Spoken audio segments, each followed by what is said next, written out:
नमस्कार, मैं ज्योति श्रीवास्तव। आप देख रहे हैं सी न्यूज भारत। इस बार दीपोत्सव के बाद नए वर्ष के आगमन के साथ एक बार फिर अयोध्या ही नहीं दुनिया भर के सनातन धर्मी जश्न मनाने वाले हैं। मकर संक्रांति के बाद जनवरी 2024 में फिर दीपमाला सजाई जाने वाली है।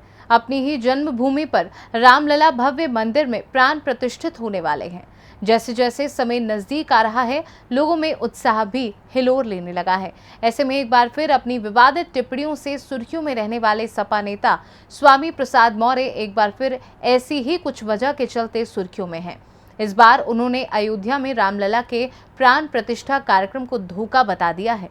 राष्ट्रीय बौद्ध महोत्सव के कार्यक्रम में रामायण की एक चौपाई पढ़कर स्वामी प्रसाद मौर्य ने जो विवादित बयान दिया, उसने उन्हें एक बार फिर सुर्खियों में ला दिया है। सपा महासचिव ने कहा कि अयोध्या में प्राण प्रतिष्ठा का ढोंग रचकर युवाओं और देश के लोगों को ठगने का काम सरकार कर रही है।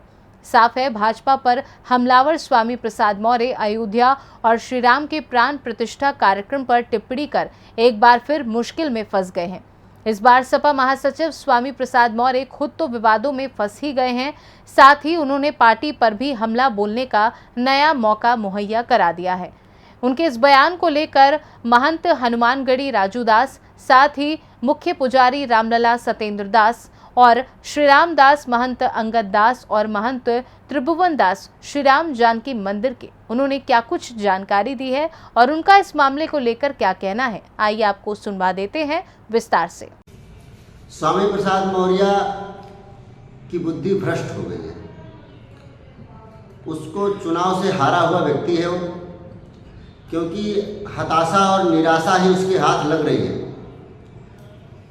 श्री अखिलेश यादव जी सपा के राष्ट्रीय अध्यक्ष, उसको सचिव तो महासचिव तो बना दिए पार्टी के, लेकिन चुनाव जीता पाना मुश्किल है। उसकी लुटिया आने वाले समय में इसकी लुटिया डूब जाएगी। यह बात को जानता है कि हमारी लुटिया डूबने वाली है, जमानत जब्त हो जाएगी। हिंदुस्तान की जनता, पूरे हिंदुस्तान में समाजवादी पार्टी से चाहे किसी भी पार्टी से, अगर यहाँ तक कि भारतीय जनता पार्टी भी अगर स्वामी प्रसाद मौर्य को इस समय टिकट दे दे तो ये कोर्ट नहीं, इसकी जमानत जब्त हो जाएगी। इस समय जनता सुनेगी नहीं। जब तक योगी रहेंगे सब आ ही नहीं सकती, वो चाहे केंद्र में हो और चाहे राज्य में हो, इनकी सरकार कभी नहीं आएगी, क्योंकि इन लोगों की वाणी पर कोई नियंत्रण नहीं है। जो मन में आता है वही बोल देते हैं। तो हिंदुस्तान यहाँ के पढ़े लिखे लोग हैं, शिक्षित हैं, आपकी भाषा को समझ रहे हैं। इसलिए अगर हिंदुस्तान में आपको रहना है तो हिंदुस्तान का ही गान करना होगा, हिंदू राष्ट्र की बात करनी होगी। और जो लोग बोलते हैं कि हिंदू राष्ट्र के विरोधी जो हिंदू बात करते हैं, सपा सरकार स्वयं विरोधी है, क्योंकि इसने हिंदुओं का सर्वनाश किया है। मुलायम सिंह सरकार, सपा की सरकार थी, तो इसको अपने आप को संभाले।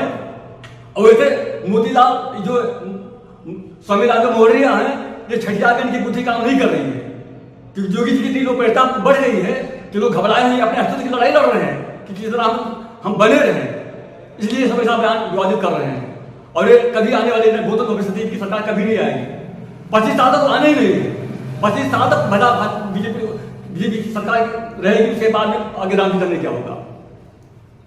आज मैंने देश का विभाजन करने वाला राक्षस मोहम्मद अली जिन्ना का हमने पुतला जलाया और जिन्ना पुत्र सपा नेता स्वामी प्रसाद मौर्य का पुतला जलाया, क्योंकि स्वामी प्रसाद मौर्य ने जो कहा कि हिंदू महासभा ने हिंदू राष्ट्र की चर्चा किया, इसलिए देश का पार्टीशन हो गया था। उसने जो है देश के विभाजन का जिम्मेवार कहा कि जिन्ना नहीं, हिंदू महासभा है, और वीर सावरकर को बताया। इसलिए अयोध्या से मैं तपस्वी छावनी पीठाधीश्वर जगत गुरु परमहंस आचार्य, मैं आज इनाम की घोषणा करता हूं कि सपा नेता स्वामी प्रसाद मौर्य को जो गोली मारेगा उसको मैं 25 करोड़ का इनाम दूंगा, उसके घर भिजवा दूंगा और उसकी विधिक सहायता करूंगा, क्योंकि इसने सारी हदें पार कर दिया है। अब इसको कतई बर्दाश्त नहीं किया जाएगा। इसके बावजूद भी अगर इसको कोई गोली नहीं मारा तो जरूरत पड़ेगी तो मैं स्वयं इसको गोली मारूंगा। जो धोखा है उसके दृष्टि में धोखा नहीं है। वास्तविकता ये है कि प्राण प्रतिष्ठा जो हो जाती है तो उसमें साक्षात परमात्मा का वास हो जाता है। भगवान स्वयं राम उसमें विराजमान होंगे उस प्रतिमा में, और जिसके कारण से जो लोग दर्शन करेंगे उन दर्शन का उनको लाभ मिलेगा और उनको जो भावना से आएंगे वो सब प्राप्ति होगी। और उनका कल्याण होगा, जन कल्याण होगा, उनके परिवार का कल्याण होगा। और प्राण प्रतिष्ठा के साथ साथ उसमें जोड़ा जाता है कि विश्व का कल्याण हो, तो देश का भी कल्याण होगा, विश्व का कल्याण होगा। लेकिन ऐसे राक्षसी हैं, जो राक्षस हैं, ऐसे राक्षसी स्वामी प्रसाद मौर्य के लिए वो धोखा मालूम पड़ता है।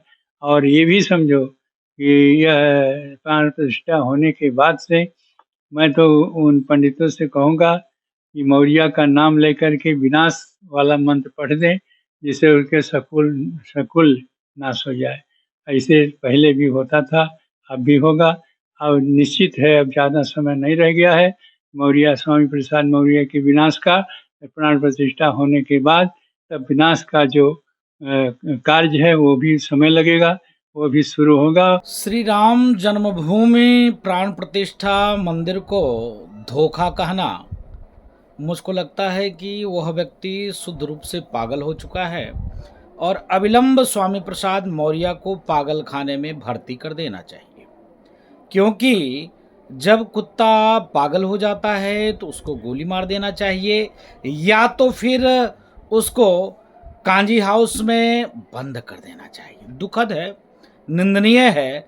मुझको लगता है गलती से जो व्यक्ति सनातन में जन्म ले लिया हो, और उसको तो इस्लाम में जन्म होना चाहिए, एक बार नहीं अनेक बार सनातन संस्कृति के बारे में, हिंदू देवी देवताओं के बारे में, संत महात्माओं के बारे में, साधु जनों के बारे में अभद्र टिप्पणी करने वाला समाजवादी पार्टी के नेता अखिलेश जी के प्रसाह पे मैं ही कहूँगा कि स्वामी प्रसाद मौर्य जिस प्रकार से लगातार सनातन को नीची बताते हैं, मुझको लगता है माननीय अखिलेश यादव जी को इस पर संज्ञान लेना चाहिए और समाजवादी पार्टी के नेता स्वामी प्रसाद मौर्य को सख्त से सख्त इस विषय पर सजा मिलनी चाहिए।